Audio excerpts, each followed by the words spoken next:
और उन्हीं से पूछते हैं कि आपके आजीविका का उपाय क्या है, आपका चरितार्थ कैसे हो।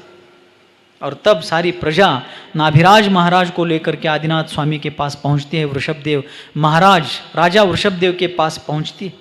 सारी प्रजा को आया हुआ देख करके दया निधान वृषभदेव पूछते, अपने पिता को आता हुआ देख करके वृषभनाथ ने उनका यथायोग्य सत्कार किया, उनका यथायोग्य स्वागत किया। और पिता और प्रजा आने के बाद महाराज वृषभदेव ने उनसे पूछा कि क्यों आए हैं, आप लोगों के आने का कारण क्या है।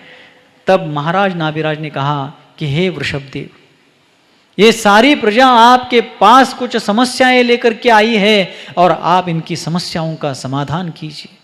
तब प्रजा ने संकेत पा करके अपनी अपनी व्यथा उनके सामने रख दी कि हे भगवान, हे महाराज, हे महामहिम, हे दयानिधान, हे करुणानिधान, इस प्रकार संबोधन करते करते आप हमारे दुख को मिटाइए, क्योंकि कल्प वृक्षों के नष्ट होने के कारण हमारी आजीविका संकट में।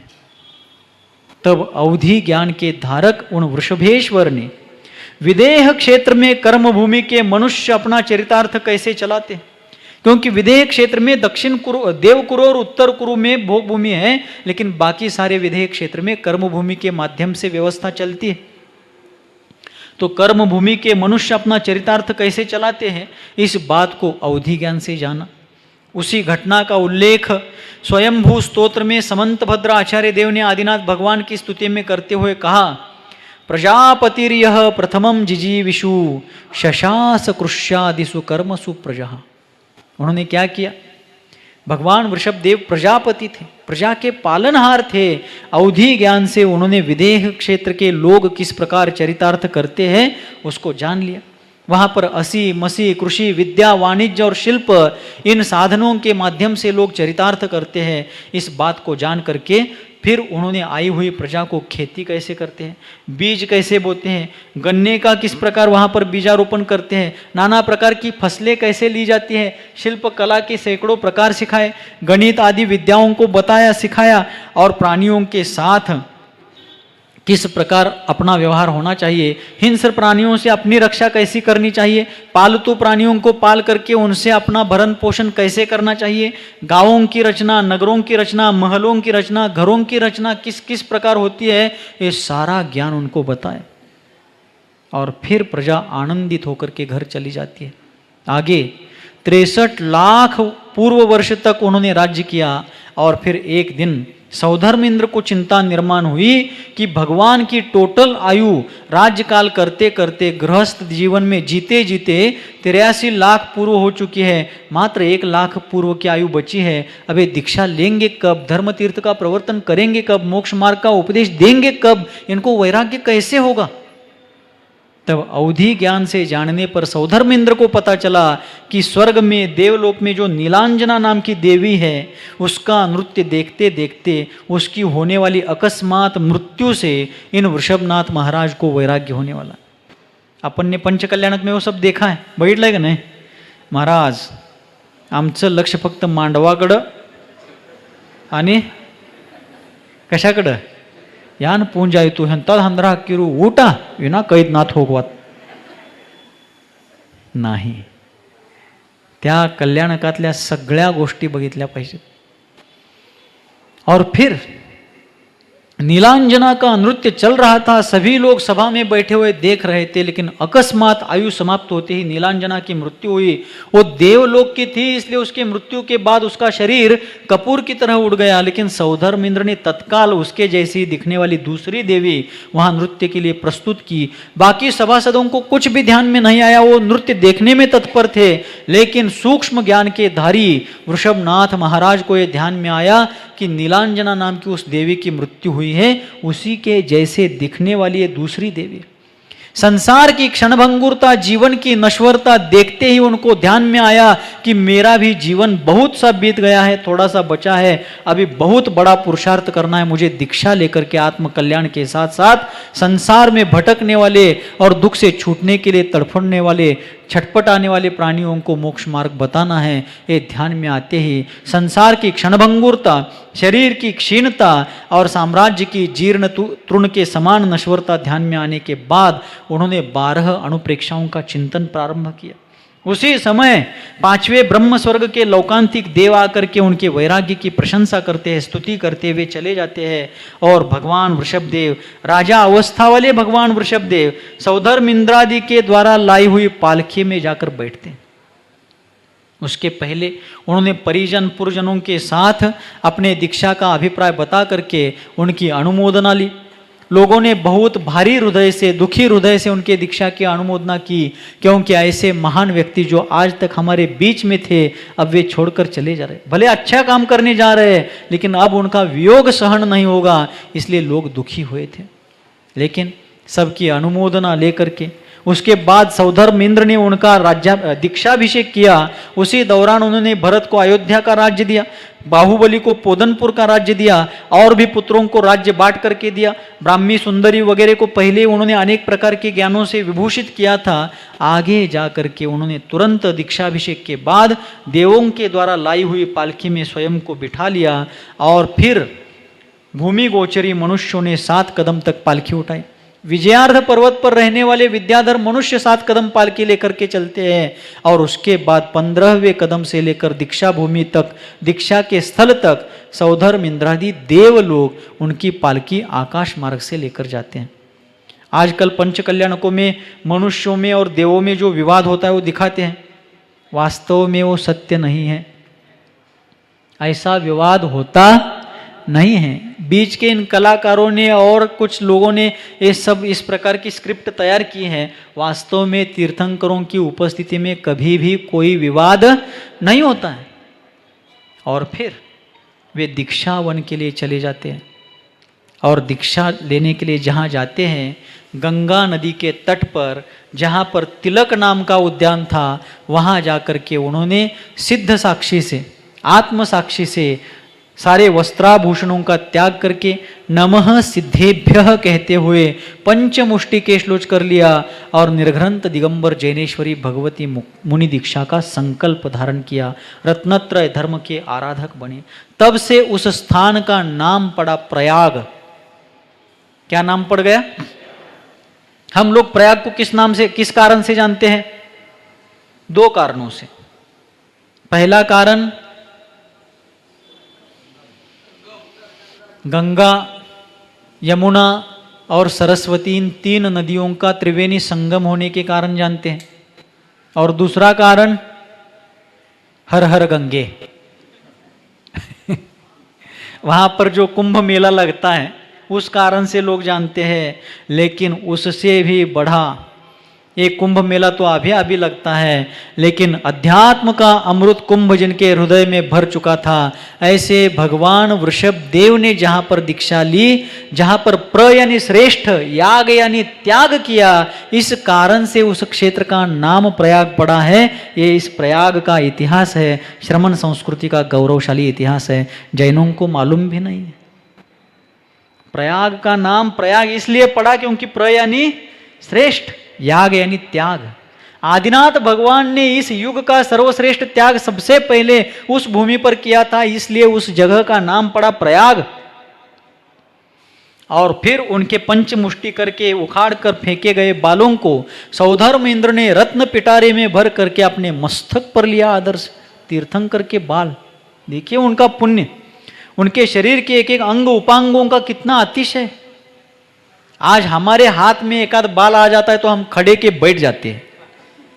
आहार के समय नाही बसत, आमच्यावर बालाजी प्रसन्न होते की आधीमध्ये।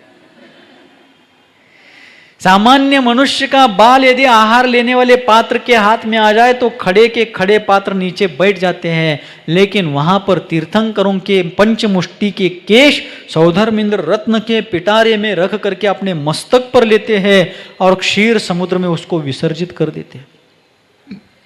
तीर्थंकरों के पुण्य का महात्म्य। तदुपरांत भगवान वृषभदेव के साथ उस समय 4000 राजाओं ने दीक्षा ली। आदिनाथ भगवान दीक्षा लेने के बाद 6 महीने तक प्रतिमा योग धारण करके ध्यानस्थ बैठे रहे, क्षुधा तृषा आदि की बिना चिंता किए, सब कुछ शांत भाव से। लेकिन उनके साथ दीक्षा लेने वाले जो 4000 राजा थे, उनको मुनि व्रत क्या है, संयम क्या है, संकल्प क्या है, एक भुक्ति क्या है, कुछ भी मालूम नहीं था। बस हमारे राजा ने दीक्षा ली है इसलिए हमें लेनी है। देखा देखी। और भगवान ने उनको कुछ बताया नहीं। क्यों बताया नहीं? क्योंकि दीक्षा लेने के बाद से केवल ज्ञान होने तक तीर्थंकरों का निरतिचार अखंड मौन होता है। वे तो ध्यान में बैठ गए, और इधर ये राजा लोग जो मुनि व्रत तो धारण कर चुके थे, लेकिन कुछ काल बीतने पर उनको भूख प्यास आदि सहन नहीं होने से उनमें से कुछ जंगल के फल खाने लगे, कुछ नदियों का पानी पीने लगे, कुछ ऐसी नग्न मुद्रा में कितने दिन तक रहना, कैसे इधर उधर जाना, ऐसा सोच करके वृक्षों की छाल, जिसको वलकल कहते हैं संस्कृत में, वलकल पहनने लगे, ऐसा सब करने लगे। कुछ छोड़ करके इधर उधर हो गए, लेकिन कुछ राजाओं के मन में डर था, मुनि बने हुए कुछ राजाओं के मन में डर था कि हम यहाँ से छोड़कर चले जाएंगे तो सम्राट भरत हमें छोड़ेंगे नहीं, इसलिए कुछ वही आसपास रहे। लेकिन आदिनाथ स्वामी अपने ध्यान में तल्लीन थे। 6 महीने का प्रतिमा योग समाप्त होने के बाद वे आहार को गए, लेकिन 7 महीने 8 दिन तक आगे यथा योग्य बीच बीच में वे आहार के लिए जाते रहे, उठते रहे, लेकिन अंतराय कर्म की प्रबलता के कारण उनको आहार नहीं मिला। तीर्थंकर को आपण कुठल्या झाडाचा पाला, बाबळीच्या का चिंचेच्या? दोन्हीची साईज पण जवळजवळ सेमच असते। आगे जाकर के हस्तिनापुर नरेश महाराज श्रेयांश ने अपने भाई राजा सोम के साथ उनको नवधा भक्ति पूर्वक यथा योग्य इक्षुरस का आहार दिया। बाकी विस्तार तो अपन सभी लोग जानते हैं, अभी उस ये सब जानते हैं, लेकिन पद्म पुराण का ही एक हिस्सा है, इसलिए अपन चर्चा कर रहे हैं।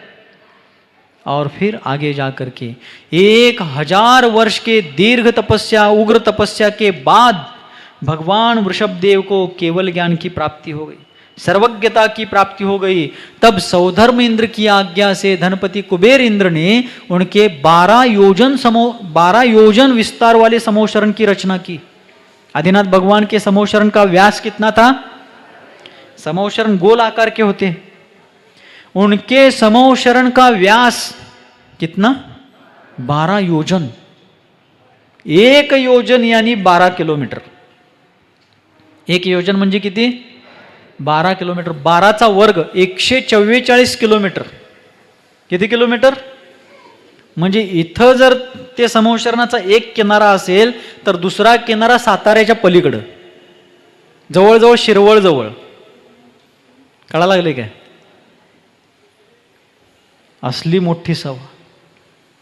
और उस समोशरण के बीचों बीच जो 8 भूमियां थी समोशरण की, उनके आगे जाने के बाद 12 सभाएं, और 12 सभाओं के बीचों बीच गंधकुटी के ऊपर रत्न जड़ित स्वर्णमय सिंहासन पर 4 अंगुल अधर 500 धनुष की ऊंचाई वाले भगवान वृषभदेव पद्मासन में बैठ करके, अशोक वृक्ष के नीचे बैठ करके अपने आत्म ध्यान में, आत्म स्वरूप में तल्लीन है। और दिन में 4 बार उनकी दिव्य ध्वनि खिरती है। कितने बार? दिन में 4 बार दिव्य ध्वनि खिरती है।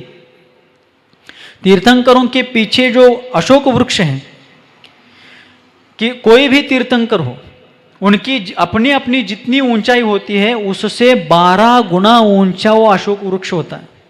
अशोक वृक्ष की ऊंचाई कितनी है? जिन तीर्थंकर की ऊंचाई जितनी होती है उससे 12 गुना। महावीर भगवान की ऊंचाई कितनी थी? 7 हाथ। 12 7 84 हाथ उंच थे। महावीर स्वामी के अशोक वृक्ष की ऊंचाई 84 हाथ। 1 हाथ यानी 1.5 फीट, म्हणजे 84 दीड किती? और फिर भगवान वृषभदेव ने अपने राज्यकाल में क्षत्रिय, वैश्य, क्षूद्र इन वर्णों की स्थापना की थी। दीन दुखियों की रक्षा के लिए शस्त्र लेकर के जो उस कार्य में तत्पर थे उनको उन्होंने क्षत्रिय कहा। जो खेती बाड़ी व्यापार उद्योग करके चरितार्थ चलाते थे उनको वैश्य कहा, वैश्य वणिक व्यापारी। और फिर आगे जाकर के जो अच्छे काम ना करते हुए तुच्छ काम करते थे उनको क्षुद्र कहा गया। शस्त्रों से डरकर जो दूर भागते थे उनको क्षुद्र कहा गया। और भरत चक्रवर्ती ने ब्राह्मण वर्ण की स्थापना की। कल परसों मैंने शायद बताया था, ब्रह्म यानी आत्मा।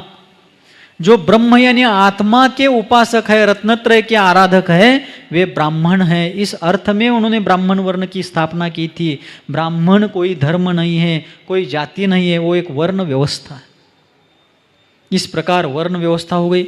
राजनीति राजतंत्र प्रारंभ हो गया। अब आगे जाकर के सोमवंश, इक्ष्वाकु वंश, राक्षस वंश, वानर वंश की रचना कैसे होती है, इसकी चर्चा कल के सत्र में। अब वंश परंपरा कब से चालू होगी? कल की चर्चा से वंशों की निर्मिति कैसे हुई, फिर राक्षस वंश में रावण आदि हुए, वानर वंश में हनुमान सुग्रीव आदि हो गए, और फिर आगे जाकर के रामचंद्र आदि इसी परिपाटी में होते गए। ये चर्चा, ये कथा इस प्रकार आगे बढ़ेगी। कंटाळा आलाय काय महाराज? लई लांबट लावला कवा एक राम येतात सीता येतात ते बघायला बसलोय आम्ही, आणि काय तुम्ही सगळं। लेकिन नींव बने बिना, फाउंडेशन के बिना इमारत खड़ी नहीं होगी। और मैं मेरे मन का नहीं बता रहा हूँ, जो पद्म पुराण में वहाँ पर रविसेन आचार्य जिस क्रम से बताते जा रहे हैं, मैं अपनी अल्प बुद्धि, अल्पवाणी, अल्प शक्ति से अपने शक्ति अनुसार बताता जा रहा हूँ। आप भी रुचिपूर्वक उसको प्रसाद समझ करके ग्रहण करें। कोई गलती हुई तो मेरी है, जो सही है वो शास्त्र का है, ऐसा समझ करके सन्मति सागर आचार्य देव का छोटा बालक हूँ ऐसा समझ करके उदार अंतःकरण पूर्वक आप लोग गुणों को ग्रहण करेंगे, ऐसी अपेक्षा रख करके अपन आगे बढ़ेंगे।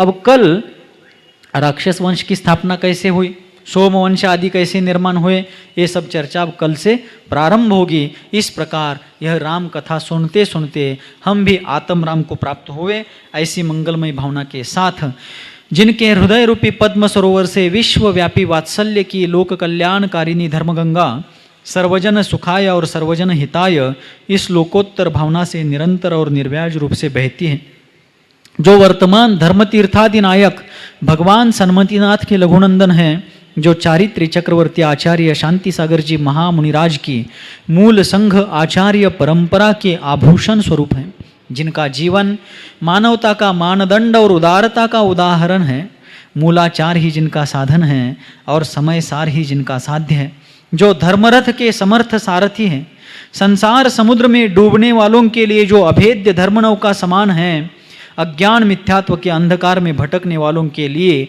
जिनका जीवन रत्नत्रय का रत्नदीप बना हुआ है, जिनका जीवन सहजता और सरलता के कारण सुंदरता से भी सुंदर है, ऐसे मेरे जीवन के सर्वे सर्वा भाग्य विधाता सन्मति सागर आचार्य देव के त्रिभुवन सुंदर लोकपूज्य चरण कमलों में यही प्रार्थना करता हूँ कि हे गुरुदेव, सभी की मति सन्मति हो और सभी की गति पंचम गति मोक्ष गति हो। इन्हीं मंगलमय भावों के साथ बोलिए गुरुवर आचार्य भगवान श्री सन्मति सागर जी मुनि महाराज की जय हो।